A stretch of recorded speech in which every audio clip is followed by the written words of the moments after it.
장계에선 없는 말이다. 선입견이고 편견이다. 장미꽃과 호박꽃 중 어느 것이 더 아름다운가? 인간이 정해놓은 판단의 기준 자체가 모순에서 시작되었기 때문에 장미가 아름답다거나 꽃이 아름답다고 하는 건 상이합니다. 그렇다면 아름답지 않느냐? 그도 아니다. 꽃은 꽃일 뿐이고 산은 산일 뿐이고 물은 물일 뿐이다.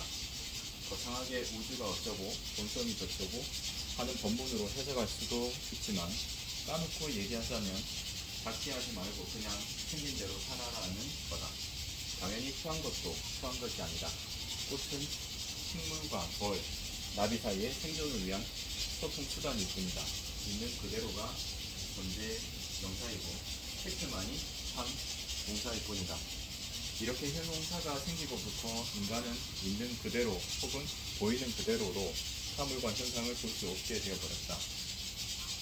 아름답다고 배웠기 때문에 기괴한 꽃을 보면 자동적으로 아름답다고 생각한다. 꽃을 아름답다고 하자고 한 인간끼리의 약속을 세우기 때문에 하지만 어떤 짐승도 꽃을 보고 나타나지 않는다. 과연 산 있는 그대로 과는 아무 상관없는 인간들만의 결정이다. 당연히 이 낱말 속에는 인간의 생명과 현실의 요소가 됩니다. 흔히 이해하는 나를 그렇다면 이는 절대 불변이어야 할 진리, 진실과는 오히려 반대쪽 개념이다. 거짓이라 해야 옳지 않은가. 그러니까 현대 문명의 이의 추구는 거짓의 경쟁이라는 얘기가 생기된다. 미란 말 자체가 처음부터 인간의 호기심으로 생겨난 말이다. 해서 미인대회 1등에다 진을 갖다 붙여 진짜 미인을 만들어내는 넌센스가 생겨나는 것이겠다. 미인대회라면 당연히 네가 1등이어야 하지 않나.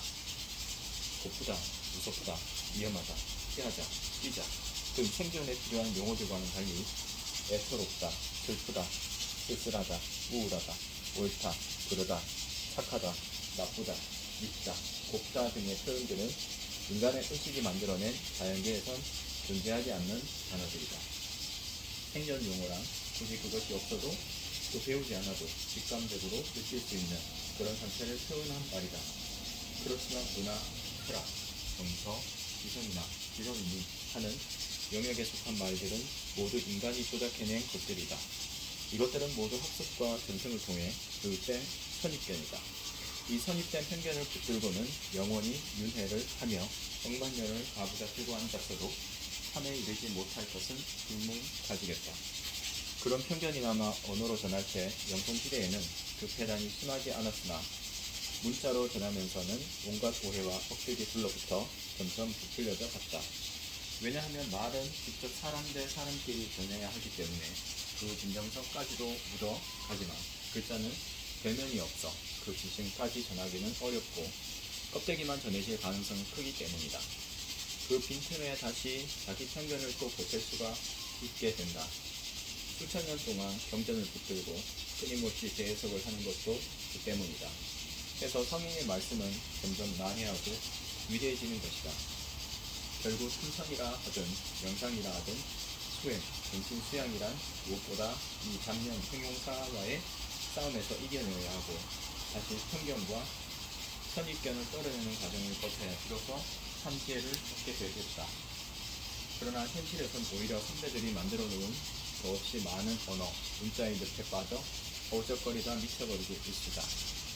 실컷 화두를 들고 있다가도 돌아서면 또 공부를 한다며 설법을 듣거나 정정과 공감, 수급식을 다해지면서 형용사, 잡생각하기에 못한다. 불린 문자, 자고로 경전 지지는 멈추고 깨친 인간 안 나오는 게 그 때문이다. 난지도 쓰레기산에서 광맥이나 수맥 찾는다고 극갱이질 하는 도리다. 서사수가 깨쳤다고 주장한들 그건 경전 글자를 깨친 거지 참 진리를 깨달은 것이 아니다. 그래놓고는 오히려 제가 만든 망상의 찌꺼기까지 억지로 쑤셔 넣어 보탠다. 덕분에 다음 사람은 더욱 앞이 안 보여 길을 헤매게 되고 앞 사람의 공과 명망은 그만큼 더 높아진다. 그런 게 학문인 줄 안다. 전두엽에 가득 찬 형용사를 지우지 않으면 절대 지혜의 문을 열 수가 없다. 예로부터 도통하는 데는 머리 좋은 형용사적 인간보다는 차라리 무지용맹한 동사적 인간이 더 유리했던 것도 그 때문이다. 물론 제대로 아는 훌륭한 스승을 만나 다른 길을 찾았을 때의 이야기다. 문명은 학습이다. 필자가 어쩌다 이런저런 얘기들을 좋아하는 사람들과 놀다 보면 답답할 때가 많다. 제일 싫은 것이 문자식을 자랑하는 이들이다. 이들의 특징은 자기 생각이 거의 없다는 점이다. 이런저런 경전이나 고문헌에 나오는 문자를 마치 증명된 진리인 양 자신만만하게 읊어대기 시작하면 더 이상 말을 섞기가 싫어진다. 그 사람들 말 믿은 대로라면 고대인들이 현대인들보다 훨씬 더 똑똑해서 이미 세상 이치를 다 꿰뚫고 있었다는 논리가 성립된다. 그렇다면 인간은 이미 수천 년 동안 점점 퇴보해 왔다는 건가? 그러면 그 지성은 발달되었지만 영성은 오히려 떨어졌다고 주장한다. 그 다음은 현대 과학이 아직 그것을 증명할 수준에 이르지 못했단다. 누가 어떻게 그 사실을 증명할 텐가? 결국 믿음, 고집 강한 자가 아닙니다. 석가, 예수, 공자, 소크라테스가 문자로 제 말 글을 남긴 적도 없고 문자로 제자들을 가르친 적도 없다. 공자는 문자를 알아서 거수 활동도 하였지만 자기 말을 글로 옮긴 적은 없다. 문자는 천년과 선입견이 가득해서 별로 소유론적, 필자 나름의 해석, 사고를 하게 된다.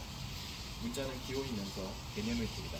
경계를 짓는다는 것은 곧 틀, 즉 사고를 액자에 가두는 것을 말한다. 그에 되면 넓은 의미의 문자옥이 만들어져 자연히 소유 가능하게 된다. 따라서 이 문자옥에서 벗어나지 않으면, 경계를 없애지 않으면 절대 자유로운 사고, 존재론적 사고가 불가능해집니다. 소유론적 사고, 어느 하나를 선택하게 되면 곧 경계가 만들어지고 구분, 구별, 비교, 편애라는 사고의 버릇이 있게 된다. 이는 이분법적 사고이다. 싫고 좋고, 선하고 악하고, 다시 3분, 4분, 5분 하는 복잡다단한 사고로 이어진다.